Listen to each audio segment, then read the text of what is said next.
기부왕으로 알려진 가수 김장훈 씨는 자신은 월세방에 살면서도 지금까지 수백억 원을 기부하고 은밀한 선행을 많이 한 분으로 알려져 있습니다.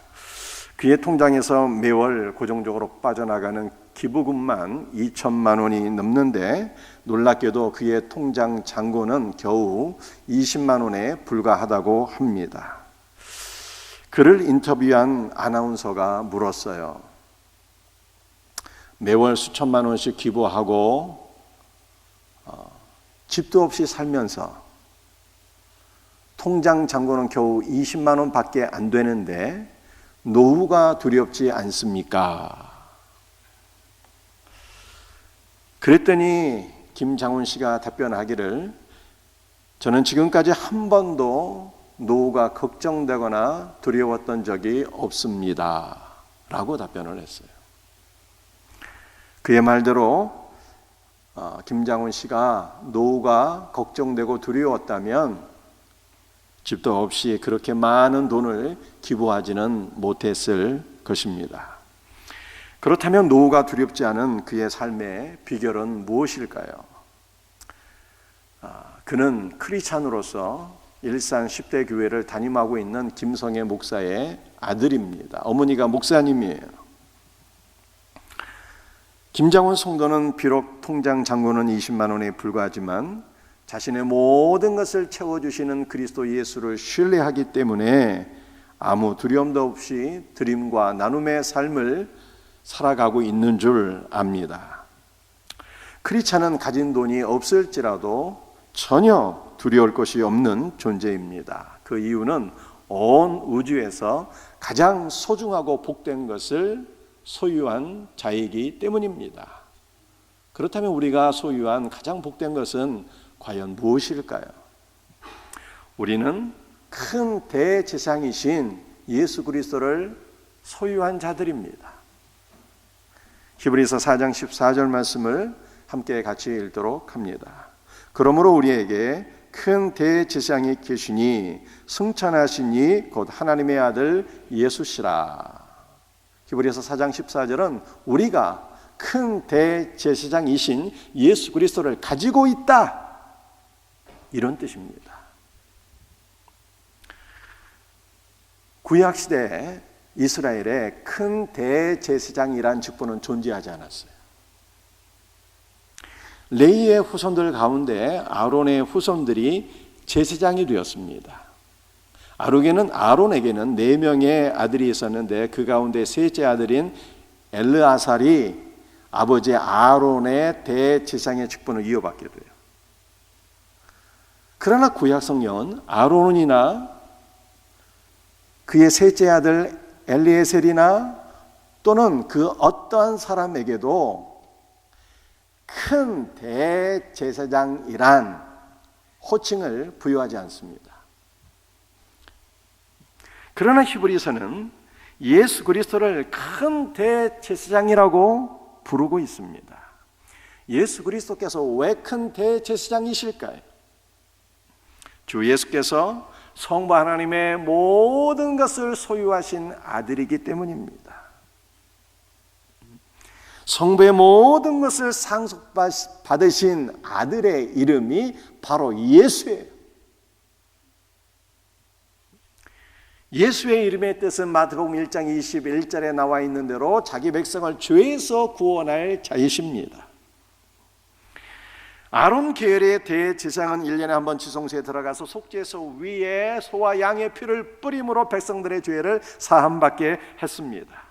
그러나 큰 대제사장이신 예수 그리스도는 당신의 피로서 우리의 죄를 단번에 사해 주셨어요. 그러므로 성자 예수의 죽음에는 우리를 향하신 놀라운 주님의 사랑이 담겨 있습니다. 구약 성경 이사야서 49장 16절에 내가 너를 내 손바닥에 새겼고 라고 말씀하셨어요. 십자가에 못 박히신 예수 그리스도의 손과 팔에 당신의 옆구리에 우리의 이름을 새겨 넣으시고 우리 주님은 언제나 우리를 기억하시며 한없는 사랑과 은혜를 베풀어 주십니다. 주님께서 못 박히신 손에 우리를 기억하시고 사랑과 은혜를 허락하시는 것처럼 우리도 반드시 기억해야 될 것이 있어요. 무엇을 기억해야 되는가 하면 우리에게는 언제나 큰 대제사장이신 예수 그리스도가 계시다라고 하는 것을 잊어서는 안 됩니다. 우리는 예수님의 소유예요. 예수님께서 우리를 창조하셨고 그분이 우리를 지명하여 부르시고 우리를 구속하셨습니다. 그래서 구약성경 이사야서 41장 1절에 내가 너를 구속하였고 내가 너를 지명하여 불렀나니 너는 내 것이라 말씀하셨습니다. 동시에 큰 대제사장이 되신 예수 그리스도는 우리의 소유예요. 우리의 소유. 히브리 4장 14절 그러므로 우리에게 큰 대제사장이 계시니 우리가 큰 대제사장 예수 그리스도를 가지고 있다는 뜻입니다. 즉 예수 그리스도와 성도는 상호 소유 관계 속에 있습니다. 여러분과 여러분의 모든 것은 주 예수 그리스도의 것입니다. 아멘입니까? 그리고 큰 대제사장 그리스도는 여러분의 소유이며 그분의 전부가 우리의 것이에요. 따라서 성도는 예수 그리스도 자신과 그분이 소유하신 모든 것을 구하고 누릴 수 있어야 합니다. 사랑하는 성도들이여, 큰 대제사장이신 예수 그리스도를 구하시고 그분의 모든 것을 누리는 삶으로 나가기를 예수 그리스도의 이름으로 축복합니다. 우리 예수님은 우리의 죄를 단번에 사해 주셨다 말씀하셨어요. 어떻게, 무엇으로 사해 주셨을까요? 마태복음 26장 28절에 이렇게 말씀하셨어요. 이것은 죄사함을 얻게 하려고 많은 사람을 위하여 흘리는 바 나의 피 곧 언약의 피니라. 언약의 피로써 우리의 죄를 사해 주셨어요. 여러분들 우리는 예수 그리스도의 이 보혈의 공로를 사실은 잘 알지 못해요. 날마다 이 은혜를 깊이 깨닫고 누릴 수 있기를 바랍니다. 예수 그리스도의 피는 첫째로 우리의 죄를 사해 주세요. 예수 그리스도의 보혈이 우리의 죄를 다 덮었기 때문에 하나님은 우리의 죄를 보시지도 않고 기억하시지도 않습니다. 우리의 죄를 다 용서해 주셨어요. 두 번째, 예수 그리스도의 피는 우리의 죄를 씻어 주셨어요. 물로 우리의 죄가 다 씻겨 나가는 것처럼, 물로 우리의 이 더러움이 다 씻겨 나가는 것처럼 예수 그리스도의 피는 우리의 죄를 다 씻겨 버렸어요. 그래 우리에게는 남은 죄가 없는 거예요. 죄 자체가 다 소멸되었어요. 세 번째, 예수 그리스도의 피는 생명이 있습니다. 요한복음 6장 53절 말씀, 인자의 피를 마시지 아니하면 너희 속에 생명이 없다고 말씀하셨습니다. 우리 육체의 생명도 피에 있잖아요. 그래 우리 몸속에 피가 빠져나가면 사람이 살 수가 없어요. 다 죽게 됩니다. 그런데 예수 그리스도의 피에는 영적인 생명이 있는 거예요. 하늘의 생명, 영원한 생명이 있습니다.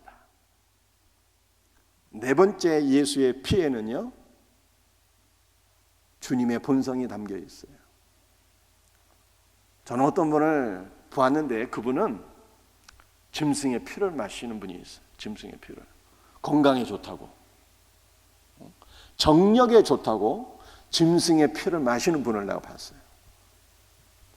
그런데 짐승의 피에는 짐승의 본성이 담겨 있는 거예요. 짐승의 피를 좋아하게 되면 자꾸만 짐승의 성품이 나옵니다. 혈기가 충만해지고요, 정력적이 되고요, 정욕에 사로잡히게 되고요, 사람이 점점 육신에 빠져들게 돼요. 예수의 피에는 예수의 생명만이 아니라 예수의 본성이 담겨 있어요. 예수의 인성도, 그분의 신성도, 그분의 미덕도, 그분의 모든 공로가 다 그 피 안에 담겨 있어요. 그래서 예수님은 당신의 피에 이 모든 것을 다 풀 패키지로 담아서 죄를 사함과 죄를 씻음과 생명과 당신의 모든 본질과 모든 공로를 풀 패키지로 피 안에 담아서 우리에게 주신 거예요. 그러므로 우리 성도는 예수의 피를 마실 때 예수 그리스도의 모든 것을 다 누리게 되는 거예요. 그렇다면 우리는 어떻게 예수 그리스도의 피를 마실 수 있는 것입니까? 타임머신 타고 다시 2000년 전으로 거슬러 올라가서 십자가 밑에서 우리의 입 벌리고 주님의 피를 우리가 마셔야 되는 것일까요? 그런 것이 아니라 우리가 주님의 피를 마시는 것은 주님의 말씀과 성찬이에요. 천주교의 성찬은 잔을 마시지 못해요. 떡만 먹습니다. 그러나 우리는 떡과 잔을 마시는 거예요. 주님의 피를 마시는 거예요. 주님의 잔을 마실 때 주님의 보혈의 공로가 같이 우리에게 임하는 것입니다. 주님의 말씀에는 주님의 복음의 말씀 안에는 십자가의 은혜가 다 담겨 있어서 이 말씀을 우리가 듣고 읽고 섭취하게 될 때 십자가의 보혈의 공로를 다 마시게 되는 거예요. 그러므로 사랑하는 성도들이여, 주님의 말씀을 통해서 성찬의 은혜를 통해서 우리 예수 그리스도의 피 흘리신 모든 보혈의 공로를 다 마시고 누릴 수 있는 우리 복된 성도들이 되시기를 예수 그리스도의 이름으로 축복합니다. 큰 대제사장이신 예수 그리스도의 은혜를 우리가 충분히 누리기 위해서는 예수 그리스도의 그림자가 되는 구약시대의 대제사장에 대한 이해가 있어야 되겠습니다. 우리 출애굽기 28장 9절 말씀을 읽어보겠어요. 호마노 2개를 가져다가 그 위에 이스라엘 아들들의 이름을 새기되, 구약시대 대제사장은 하나님의 성전에서 수종될 때 의복을 입었어요. 의복. 대제사장이 입는 의복이 있습니다. 어떻게 생겼는지 한번 보십시다. 스크린이 약간 흐리기 때문에 명확지는 않지만 대충 이러한 옷을 입었어요. 이 옷에 대해서 다 설명할 시간이 없습니다. 그런데 대제사장의 의복, 이 견대, 어깨 견대 위에는 출애굽기 28장에 의하면 호마노 2개가 박혀 있는데 이 호마노 2개에 이스라엘 12아들의 이름이 새겨져 있습니다. 이것은 우리의 큰 대제사장이신 예수 그리스도께서 영적 이스라엘인 저와 여러분의 이름을 당신의 어깨 위에 다 새겨놓고 우리를 다 짊어지고 계신다는 뜻이에요.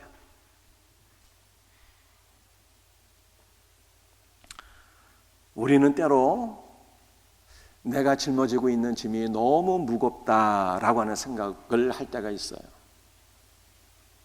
내가 짊어지고 있는 일이 너무 많고 너무 힘들고, 그래서 때로는 모든 것을 다 내려놓고 포기하고 싶은 생각을 가질 때가 있습니다. 그러나 그것은 우리의 착각이에요. 마귀가 우리를 속이는 것입니다. 사실은 어떤 것일까요? 우리 예수님께서 우리가 짊어지고 있는 모든 짐을 당신의 어깨 위에 다 짊어지고 계시는 거예요. 우리가 이것을 믿음의 눈으로 바라보게 될 때 우리는 참된 안식과 평강을 누릴 수가 있습니다. 그래서 마태복음 11장 28절에 우리 예수님께서 이렇게 말씀하셨어요. 수고하고 무거운 짐진 자들아, 다 내게로 오라. 내가 너희를 편히 쉬게 하리라 말씀하셨습니다. 수고하고 무슨 뜻일까요? 너무 많은 일을 감당함으로 말미암아 육체적으로 지치고 피곤한 상태입니다.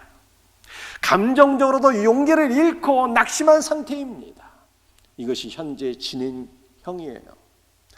한 번 낙심한 상태가 아니라 너무 많은 무거운 짐을 지고 지치고 탈진해서 앞으로도 그렇게 살아갈 수밖에 없는 운명을 가리키고 있는 것입니다. 무거운 짐진 자들아 말씀하셨어요. 도대체 무슨 무거운 짐을 짊어지고 있는 것입니까? 마귀가 짊어지게 한 죄의 짐이에요. 바리새인들과 유대 종교 지도자들이 짊어지게 한 율법의 짐이에요. 로마가 부여한 무거운 세금의 짐입니다. 현대인들도 많은 짐들이 있잖아요. 우리가 한 주간 가정과 직장에서 해야 될 얼마나 많은 사역들이 있습니까?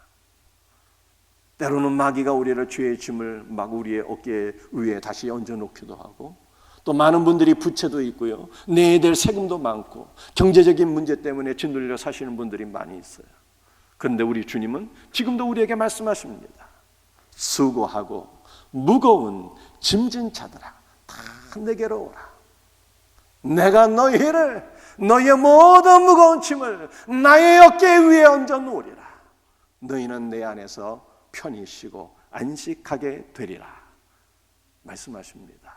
우리의 큰 대지상이신 예수 그리스도를 바라보며 우리의 모든 무거운 짐을 주님께 맡겨드리고 주님 안에서 안식하고 편히 쉴 수 있는 우리 복된 성도들이 되시기를 예수 그리스도의 이름으로 축복합니다.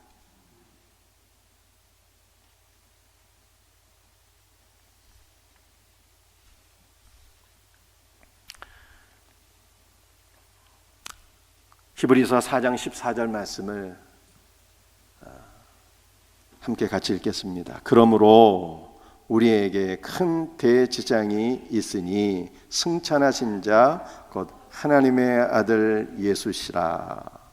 우리는 예수께서 어떤 분이신가를 정확하게 알고 큰 대지장이신 예수 그리스도의 모든 은혜를 누릴 수 있어야 되겠습니다. 히브리서 4장 14절에 나타난 우리 예수 그리스도는 승천하신 분이에요. 승천하신 자입니다. 여러분들 이 승천하셨다라고 하는 것이 여러분의 이해를 돕기 위해서 영어도 써놨으니까 한번 보세요. 승천하셨다는 것이 하늘을 뚫고 패스했다 이런 뜻이에요. 공간을 뚫고 천체를 뚫으시고 패스했다 이런 뜻입니다.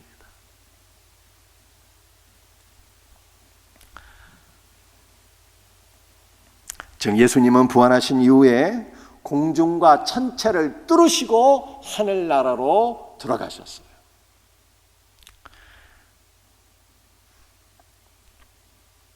이것은 하나님의 나라는 공간을 초월한 곳임을 우리에게 보여주고 있습니다. 창세기 1장 1절에 태초에 하나님이 천지를 창조하시니라 이렇게 말씀하셨어요. 하나님께서 시간과 공간을 창조하셨다는 뜻입니다. 이것은 하나님께서 시간과 공간이 창조되기 전부터 존재하신 분이라는 뜻이고, 우리 주 하나님은 시간과 공간을 초월해서 계신 분이라고 하는 뜻이에요. 우리 주 예수 그리스도께서는 시간과 공간을 초월해 계신 하나님이시기 때문에 공간을 뚫으시고 하늘나라로 올라가셨어요. 그래서 하나님의 나라는요, 공간을 초월한 곳이에요. 우리는 흔히 하나님 나라를 생각하게 될 때 우리가 죽으면 정말 대궐같이 막 으리으리한 집에 들어가서 그렇게 영광스럽게 살 것을 소망하고 있잖아요. 그러나 하나님의 나라는 시간도 초월하고 공간도 초월한 곳임을 아셔야 됩니다. 그런데 여기서 정말 한 가지 중요한 것이 있어요. 우리 주 예수께서 승천하실 때, 공간을 뚫으시고 하늘나라로 들어가실 때 우리와 함께 승천하셨어요. 에베소 2장 6절 말씀입니다. 또 함께 일으키사 그리스도 예수 안에서 함께 하늘에 앉히시니, 우리는 믿음으로 말미암아 주 예수와 연합되어서 주님과 함께 죽었고, 주님과 함께 부활했고, 주님과 함께 승천했고, 주님과 함께 하늘 보좌에 같이 앉아 있다고 성경이 말씀하고 있어요. 예수께서 승천하실 때 우리와 함께 승천하신 이유가 뭘까요? 그것은 바로 우리에게 하늘의 은혜와 생명과 안식과 평강을 부여해 주시기 위함입니다. 그러므로 성도는요, 내가 죽어서 하나님의 나라의 그 은혜를 누리는 것이 아니라 이미 우리는 살아서 주 예수와 함께 하늘에 승천했으니 우리는 이 땅에서부터 하나님 나라의 영원한 은혜와 생명을 누리게 됨을 믿으시기를 바랍니다. 우리의 크신 대지상 안에서 우리는 그분의 놀라운 은혜와 생명을 지금부터, 하늘의 생명을 지금부터 누리는 거예요.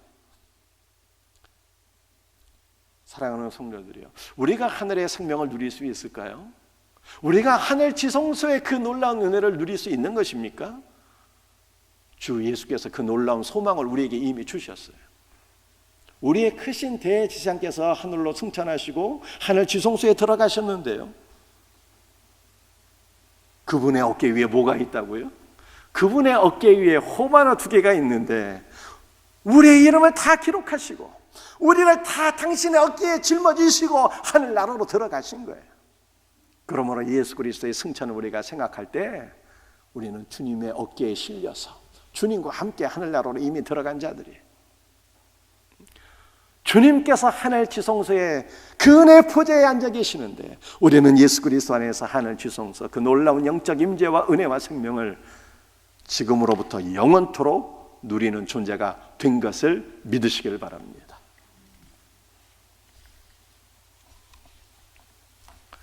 여러분들, 우리는 예수님께서 어떤 분이신가를 정확히 알고 그분의 모든 은혜를 누릴 수 있어야 되겠습니다. 히브리서 4장 15절 말씀을 함께 읽어보시겠어요? 우리에게 있는 대지상은 우리의 연약함을 동정하지 못하실 리가 아니요 모든 일에 우리와 똑같이 시험을 받으신 이로되 죄는 없으시니라. 우리가 소유한 큰 대지상의 은혜를 우리가 충분히 누리기 위해서는요, 예수께서 모든 일에 우리와 똑같은 시험을 받으셨다라고 하는 성령의 음성을 들을 수 있어야 합니다. 그러므로 우리의 대지상은 우리의 연약함을 동정하지 못하실 리가 아니에요. 우리의 큰 대지상은 우리와 함께 우리의 연약함을 함께 느끼시고 함께 아파하시는 분입니다. 많은 사람들이 다른 사람의 슬픔에 동정심을 느낄 수는 있지만 함께 동정하지는 않습니다. 많은 사람들이 슬퍼하는 자를 긍휼히 여기지만 함께 슬퍼하지는 않아요. 돈 많은 부자가 있습니다. 그는 가난한 사람들을 불쌍히 여깁니다. 그러나 그는 결코 가난하지 않아요. 따라서 그 부자는 가난한 사람들에게 동정심을 느낄 수는 있지만 가난한 자들과 함께 고통을 당하지는 않습니다.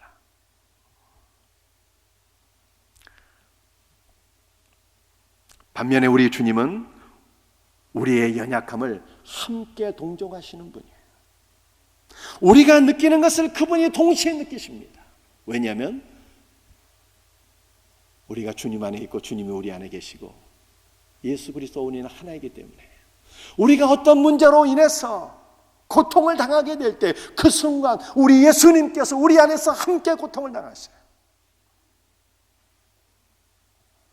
최근에 연평도 공무원 사건이 사회에 이슈가 되고 있습니다. 그가 왜 북한에 간 것일까? 실족한 것인가? 아니면 월북한 것인가? 이 사건을 놓고 정부의 적절하지 못한 대응을 비판하는 사람들이 많습니다. 또 어떤 분들은 김정은을 칭송하기도 합니다. 그러나 유가족의 입장에서 유가족의 아픔을 함께 느끼는 자들은 많지 않아요. 함께 고통을 당하는 분들이 없습니다. 우리 주 예수 그리스도는요, 우리의 모든 연약함을 함께 동정하시고 함께 아파하시는 분이에요. 우리 가운데는 질병 가운데 고통당하는 분들이 있습니다. 또 우리 가운데는 입시와 취업에 대한 두려움과 스트레스로 마음이 짓눌리는 자녀들도 있습니다. 그러나 우리에게 참으로 감사가 있고 소망이 넘치는 것은 우리와 함께 아파하시고 우리와 함께 고통을 당하시는, 우리를 긍휼히 여기시는 주 예수 그리스도께서 계시기 때문입니다. 예수님은 우리의 강함을 같이 느끼지 아니하시고 우리의 연약함을 같이 아파하세요. 같이 고통을 당하십니다.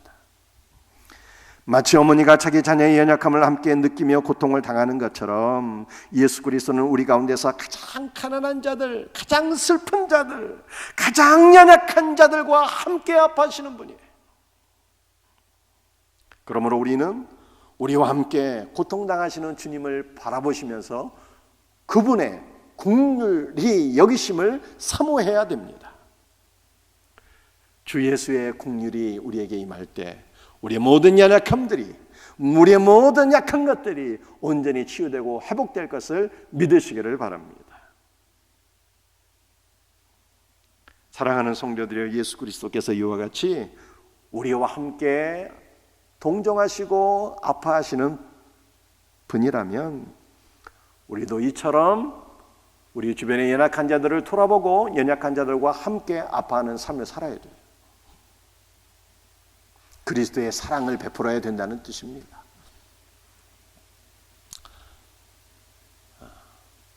저의 아버지와 어머니가 다 이 고향이 평북 선천이에요. 가장 복음을 일찍 받으신 분들이죠. 우리 할머니도 다 크리스찬이고. 근데 이북 사람들은요, 이북 사람 그 고유의 이 특성들이 있어요. 정신력이 매우 강합니다. 부지런하고 생활력이 강해요. 월남한 분들 가운데 부지런하게 일해서 많은 부를 일군 분들도 있습니다.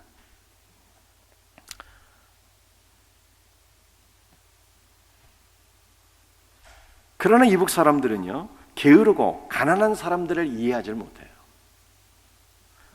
가난은 게으르고 일하지 않고 저축하지 않은 까닭이라고 생각합니다. 이북 사람들은 대부분, 다는 아니지만 대부분 긍휼을 모르고 구제를 몰라요. 이북 사람들은 직계는 확실하게 책임지지만 반계, 형제도 돌아보지 않는다 그러잖아요. 이북 사람들이. 그러나 저와 여러분들은 출신 지역을 다 떠나서 우리는 하늘에 속한 자들이에요.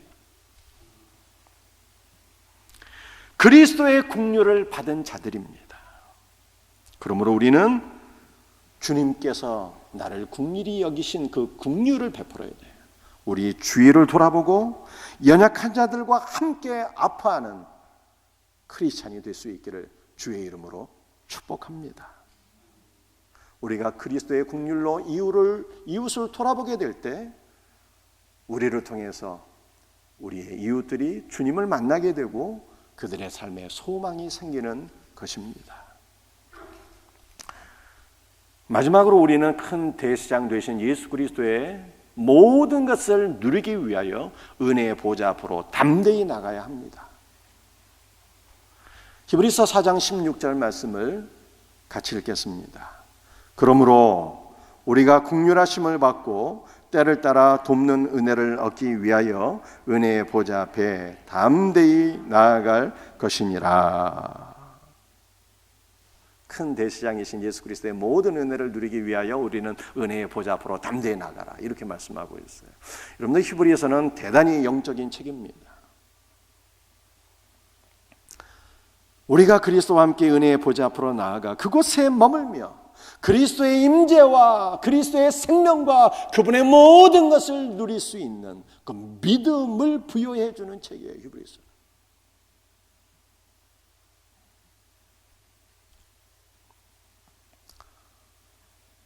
그러므로 우리는 그리스도 예수와 함께 담대히 은혜의 보좌 앞으로 나가서 그분의 모든 것을 누려야 됩니다. 우리가 큰 대제사장 되신 예수 그리스도의 모든 것을 어떻게 누릴 수가 있다고요? 우리 예수님께서 당신의 모든 것을 피에 담아서 풀 패키지로 주시는데 우리는 말씀과 성찬을 통해서 주님의 모든 것을 누릴 수 있다고 말씀드렸어요. 한 가지 더 말씀드릴까요? 은혜의 보좌란 다른 것이 아니라 구약시대에 지성소 안에 놓여 있는 그 보좌예요. 지성소 안에 언약궤가 있고 그 언약궤의 뚜껑이 바로 은혜의 보좌입니다. 대제사장이 1년에 한 번 이 지성소로 들어가서 백성들의 죄를 사했어요. 그래서 우리는 예수 그리스도와 함께 그분의 어깨 위에 우리가 실려서 지성소로 들어가는 거예요. 그러나 여기서 한 가지를 우리가 더 살펴볼 수가 있는데 그것은 바로 기도입니다. 지성소 바로 맞은편에 지성소 가장 가까이에 놓여 있는 성물이 하나 있었어요. 그것은 바로 분향단입니다. 분향단. 이 분향단의 향은요, 주님의 기도를 상징하는 거예요. 주님께서 저와 여러분들을 위해서 날마다 기도해 주세요.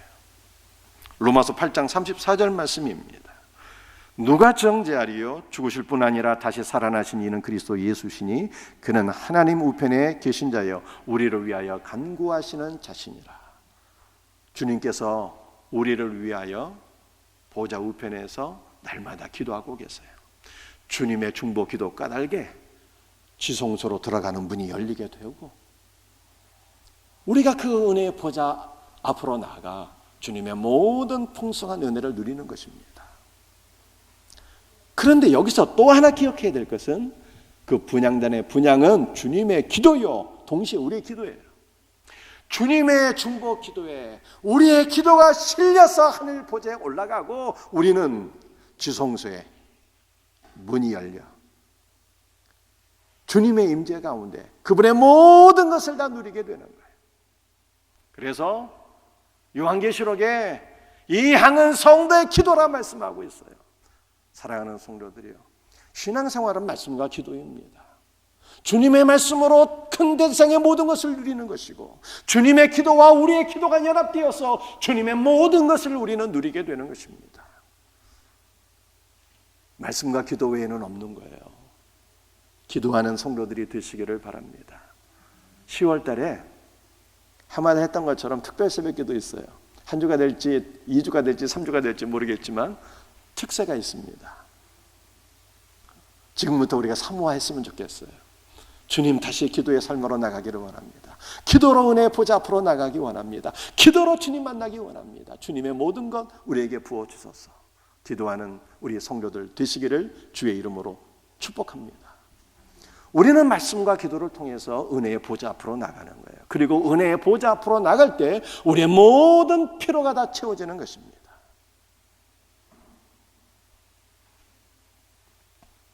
구원이 처음부터 끝까지 은혜로 이루어지는 것처럼 죄인이 은혜의 보좌 앞으로 나가는 것도 오직 은혜예요. 대제사장이신 예수 그리스도와 함께 우리는 나가는 거예요.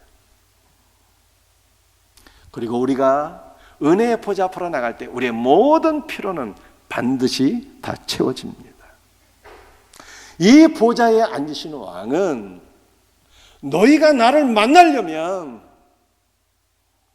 선물을 가져야 된다, 제물을 바쳐야 된다, 곡물을 가져오너라, 이렇게 말씀하지 않으십니다. 은혜의 보좌는요, 곡물을 받는 보좌가 아닙니다. 그것은 은혜를 베푸는 보좌예요. 이 은혜를 베푸는 보좌를 한문으로 하게 되면 시은좌입니다. 이 시자가 베풀 시예요. 은혜를 베푸는 보좌예요.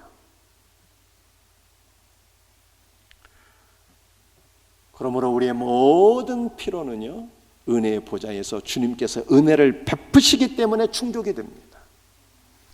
구약성경 이사야서 55장 1절 말씀을 함께 같이 읽도록 합니다. 오호라, 너희 모든 목마른 자들아 물러 나오라. 돈 없는 자도 오라. 너희는 와서 사 먹되 돈 없이 값없이 와서 포도주와 젖을 사라. 너희 목마른 자라 다 오라 말씀하셨어요.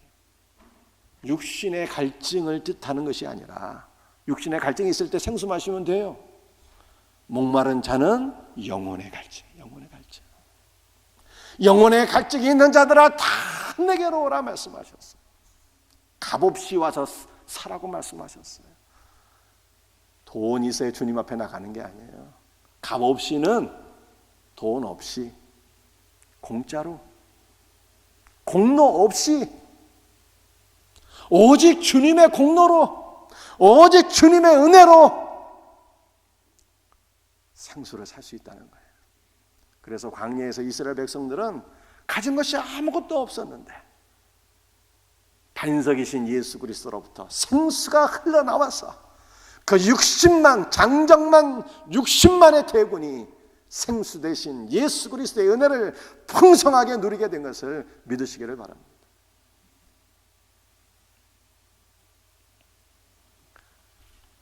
우리 예수님께서 요한복음 4장에서 수가성 여인에게 말씀하셨죠. 내가 주는 물을 마시는 자는 그 속에서 영생하도록 생수없는 생수를 경험하게 되리라 말씀하셨어요. 내가 주는 물을 마시는 자는 다시는 가라지 아니하고 내면에서 진정한 만족을 경험할 수 있는 그 생수의 은혜를 경험하리라 말씀하셨습니다. 너희 목마른 자들아 다 내게로 와서 생명수를 마시라고 우리 주님 말씀하셨어요. 이사야 55장 1절 하반절이 이렇게 말씀하고 있습니다.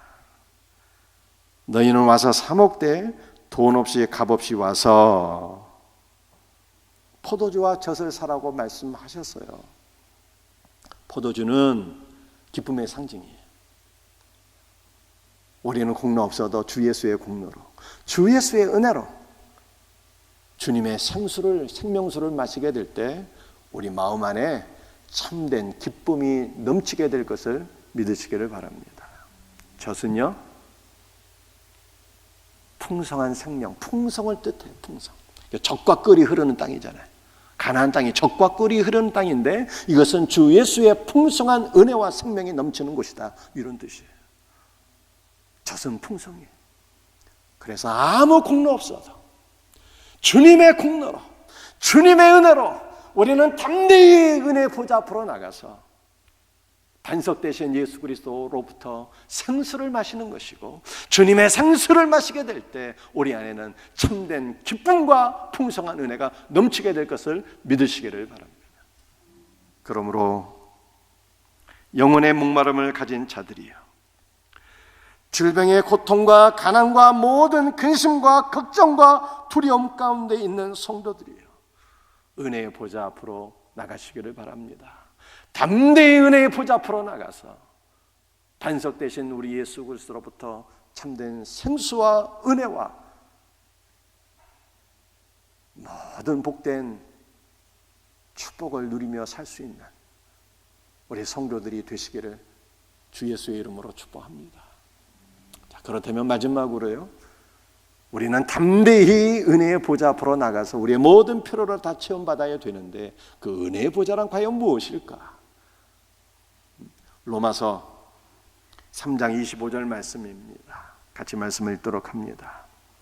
이 예수를 하나님이 그의 피로써 믿음으로 말미암는 화목제물로 세우셨으니, 예수께서 화목제물로 세우셨다, 이렇게 말씀하고 있는데, 여러분들 원문의 정확한 뜻은요, 하나님이 예수를 속죄소로, 은혜의 보좌로 삼으셨다라고 하는 뜻입니다. 그래서 우리의 큰 대지장도 예수 그리스도시요, 승천하셔서 하늘의 생명을 우리에게 부여해 주시는 분도 예수 그리스도시요, 우리와 함께 아파하시는 큰 대지장도 예수 그리스도시요, 우리를 은혜의 보좌 앞으로 초대하는 분도 예수 그리스도시요, 은혜의 보좌조차도 예수 그리스도예요. 그러므로 우리는 언제든지 예수 그리스도 앞으로 나아가서 우리의 모든 무거운 짐을 내려놓게 될 때 주님의 은혜와 생명으로 충만하게 되고 대지상의 모든 것을 누리게 되고 그분 안에서 안식과 평강을 누리게 되는 것입니다. 이 놀라운 은혜를 날마다 누리며 사는 우리 성도들 되시기를 주 예수의 이름으로 축복합니다. 함께 기도하겠습니다. 주의